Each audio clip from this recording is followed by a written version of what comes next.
खबर शामिल करते हैं पाकपतन से। सिलसिला चिश्तिया के अजीम बुजुर्ग हजरत बाबा फरीद के 778वें उर्स का आगाज सजादा नशीन दीवान मौदूद मसूद चिश्ती ने कदीम रसूमात अदा करके 15 रोज़ा तकरीबात का आगाज कर दिया। हमारे साथ मौजूद है senior anchor person Hasan Bukhari. जी हसन बुखारी, क्या तफसीलात हैं आपके पास?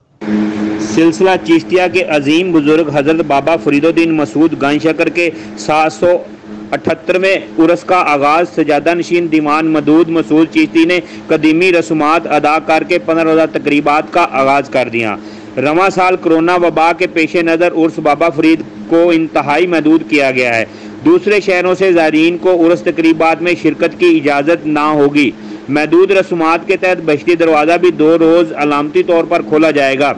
ज़िलाई इंतज़ामिया की मशावरत से रसूमात के दौरान पुलिस व सिक्योरिटी फोर्सेज ने पाकपतन के तमाम दाखिली रास्तों को सील कर दिया। सजादा नशीन दीवान मदूद मसूद चिश्ती की रसूमात के बाद आम ज़ायरीन के लिए दरबार खोल दिया गया, रुकावटें भी हटा दी गईं। उर्स बाबा फरीद के मौका पर DPO पाकपतन साहबजादा बिलाल उमर ने सिक्योरिटी के इंतहाई सख्त इंतजामात किए हैं। महकमा औकाफ की तरफ से भी उर्स के इंतजामात को सराहा जा रहा है। जी।